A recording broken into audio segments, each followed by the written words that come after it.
we're mid-show, as you can tell. Members of the Hamilton Company, that's your Act 2 beginners call. Summer please full company. Lily Howard and members of the orchestra to the pit, please. Summer please all technical staff. Act 2 beginners, please. Thank you. Hey Shan fam, welcome to our Shan Eliza Hamilton edition. I asked you guys on my social media platforms to send in your questions, to ask me anything regarding my time here at Hamilton, West End, London, playing Eliza Hamilton, how it's been. So yeah, you guys came in flooding in with your questions, which I loved. Thank you to everyone that sent in something. So we're just gonna go through them. This might be a choppy chop kind of video because obviously I'm limited for time. You know, literally I've had the 5-minute call already. So, you know, I might be in different outfits, all sorts. So yeah, come with me on the journey as we answer questions about my time at Hamilton. First question is, what is your favorite Eliza Hamilton outfit? This is definitely my favorite outfit. I do actually enjoy the Helpless one, but this one is my favorite because I spend the most time in it, I think. Yeah, I'd say I spend the most time in it, so definitely my favorite. I feel like a princess. I love the color, I love the earthy tone to it. I love how it's got a golden undertone as well, sort of yellow undertone. I like how it fits. It's like tailor-made, like, you know. So, but sometimes when you've like eaten and stuff, you're like, this is not the dress I need to be wearing. What is my favorite song in the show? My favorite song, it changes throughout the year, throughout the shows. I do enjoy singing Helpless. It's quite fun. I feel like it's the only time Eliza really gets her time to shine, like in terms of sharing her joy. So I love sharing that side of Eliza, young, fun, and her story and, you know, her thought process. So I do enjoy that. It is probably one of the most challenging songs, especially to begin with. It was really challenging, but I overcame, and yeah, I'm really enjoying it and just playing with it. I didn't realise until maybe my second year how much I could play around with the song. So in terms of the acting and, you know, storytelling and even vocally. So yeah, love that one. I also enjoy all the other songs Eliza sings. I enjoy the whole Hamilton soundtrack. Literally every song is my favourite. I love them all. I mean, you're probably better off asking me what song do I like the least or which song would I take out, which, I don't know, still couldn't answer it. Hey! Day 2 of answering your questions that you sent in. What have you enjoyed the most about your Eliza Hamilton journey? Wow, there's so much. Definitely a dream show of mine. Definitely a dream show.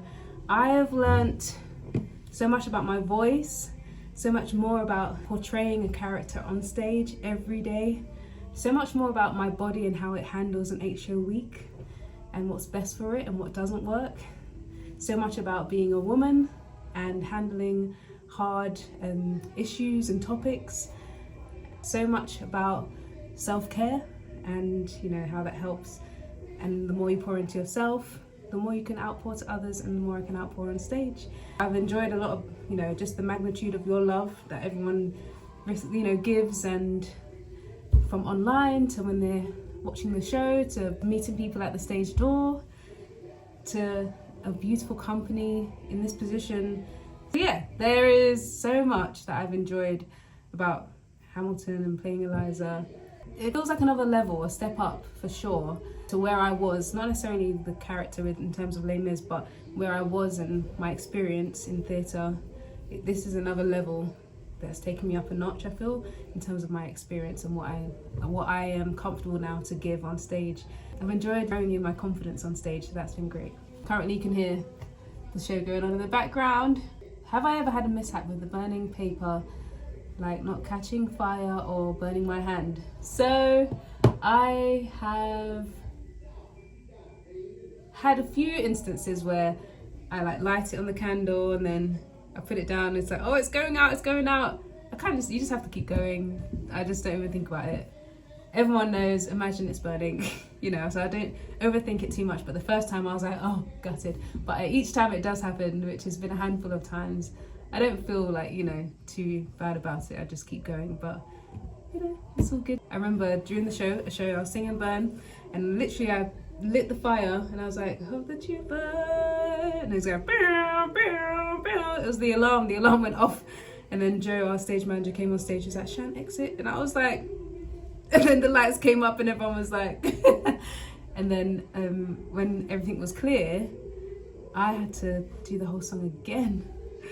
Whew. Guys, it's nerve-wracking, but everyone was so supportive. I was like this, but it was fine. Everyone cheered when I came back on, and I was like, oh, you can do this. Everyone's on your side. So yeah.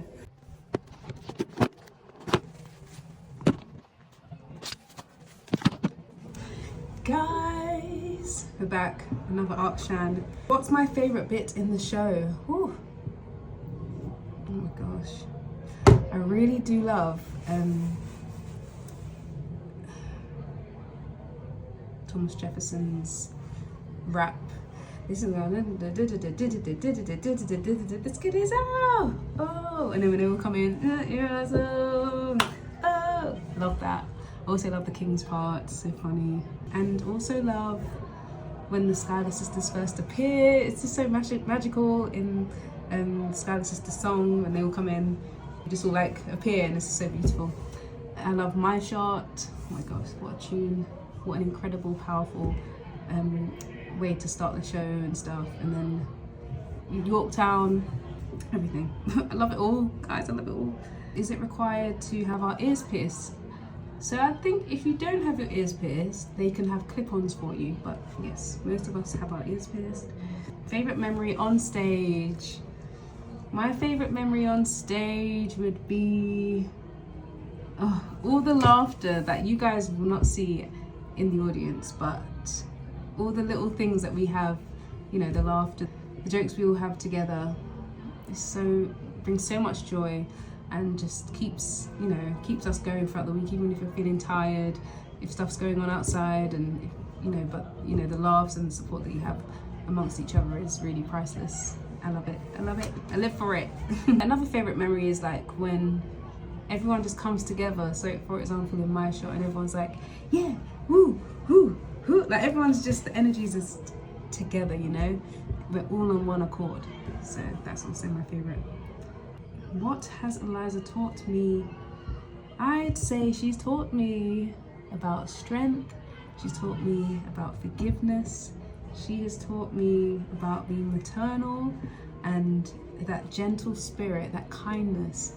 And also just owning who you are and your position in things, you know, and your strengths. So she's taught me all of those things. And womanhood, you know, being a bit more ladylike and stuff. So it's been really, really beautiful, really beautiful. She's taught me about that, although no matter what happens in life, although you may go through so much, there's so much more to come.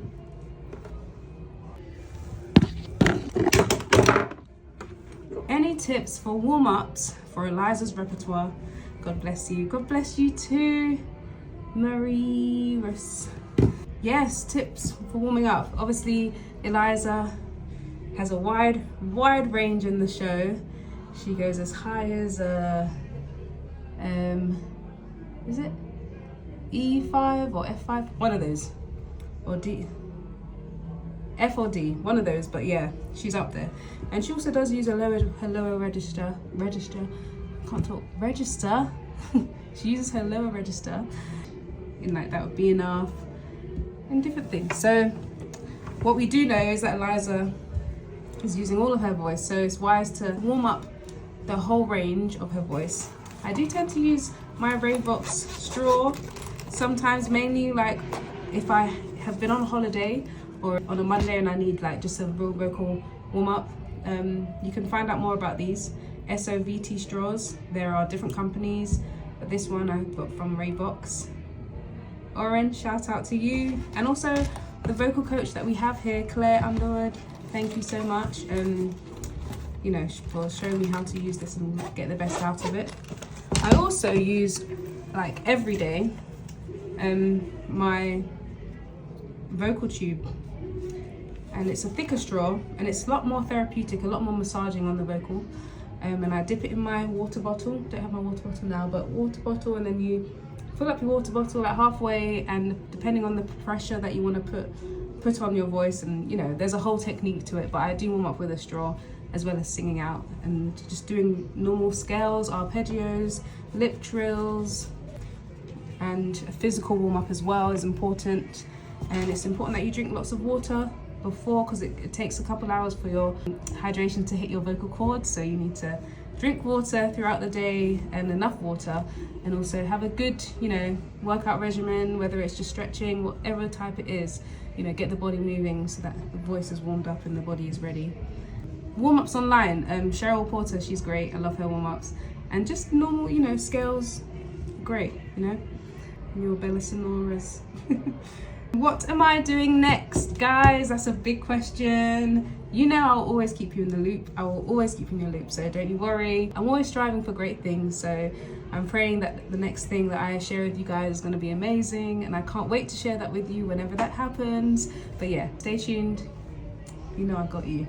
What was my audition process like? Well, if you check my previous Hamilton journey part 1, I do go through my audition process.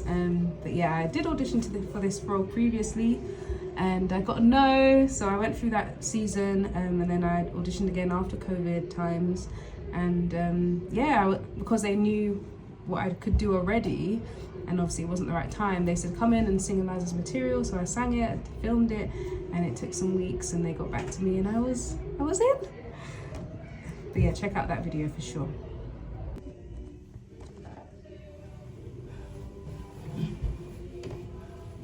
Did you ever forget your lines or suffer from giggles? 100%. I remember when I was doing a workshop, so I was doubling up. So in the mornings and the afternoons, I was in this workshop, and I'd come straight to work and do the show. And it was like a 2-week workshop, and I was getting through it, and I was like, yeah, well done, Shan, you're pacing yourself so well. And then, what was it? I got to the second week, the last week of the workshop, got to the Saturday, and obviously you're doing the performances and the presentations, and I was exhausted, guys. I was exhausted, and it came to the point of, what happened? Yeah, we had some American guests in, you know, some of the creatives from America in watching, and it was Saturday night, and Burn came, and that second verse, I was like, silence. But then I caught it. And the thing is, whenever that happens, it feels like such a long time that it's happening, but you know, you catch yourself. So I caught myself, thankfully. But yeah, and also the giggles. I always have the giggles, but obviously not in a terrible way, and not in the scenes that require me to not giggle. Yeah, especially when you do it every day, and that everyone knows the show so well, and you know, someone else might have done something that makes you laugh and stuff. So, but you're never giggling outwardly, so it's distracting of the story and stuff. So, but it's good that we can enjoy ourselves and tell the story at the same time. What am I most looking forward to after finishing my run as Eliza? I'm looking forward to living. I'm looking forward to whatever it is that God has for me. I'm trusting in Him. I'm stepping out on faith.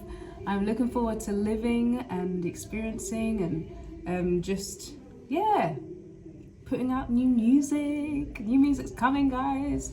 So yeah, I look forward to that. And you know me, I'm always on something. So whatever it is, I'm really looking forward to it. And I'm just preparing myself. And I look forward to like keeping up the stamina, because this show is a real workout. So I look forward to that, and keeping up my range and stuff, and growing vocally and all the other ways. What is the most difficult part about playing Eliza? I'd say, the range is difficult. Like, you know, just she has such a wide range. She hits such high notes. You know, she's always on the top line. And also just, you know, the fact that she's singing throughout the whole show, like, you know, from the start to literally the actual end. She has a big song at the end as well. So she's just constantly going. So it's important. It's not difficult, but you know, you have to train your body, train your voice to, you know, keep up that stamina for the show, and also for that week, and for that month, for that year, for that 2 years. So yeah, I suppose just staying on top of your vocal game and all of that stuff. What are my dream roles? This is, in fact, a dream role of mine. I remember, you know, when I was first auditioning and discovering, you know, this musical, and I'd known about all the others as well, and, you know, the ones that are coming in and out and that have gone since. And this is one that I was like, this is so perfectly suited for me. I can so see myself. But also I do enjoy musicals like Hadestown. What else is there? Lion King is like a classic. And yeah, Eponine is also a dream of mine, and again, so well suited. So that's also another dream role, which I was able to do as a debut. Babe, who's my musical theatre idol? I don't have any musical theatre idols, but I do love Cynthia Erivo. Girl! Love her. Incredible journey, incredible voice, incredible woman. How did I know Eliza was the role I wanted, and how was that journey? I knew by listening through that soundtrack. I was on my way to a gig, driving, and I had all the time to listen to the soundtrack, and I said, that's the one. She touched me so deeply. So yeah, thank you guys for listening to my Ask Shan Eliza Hamilton edition. I hope I've answered all your questions. Please comment below if you have any more questions. We've just about got through all of them, nearly. So yeah, comment below.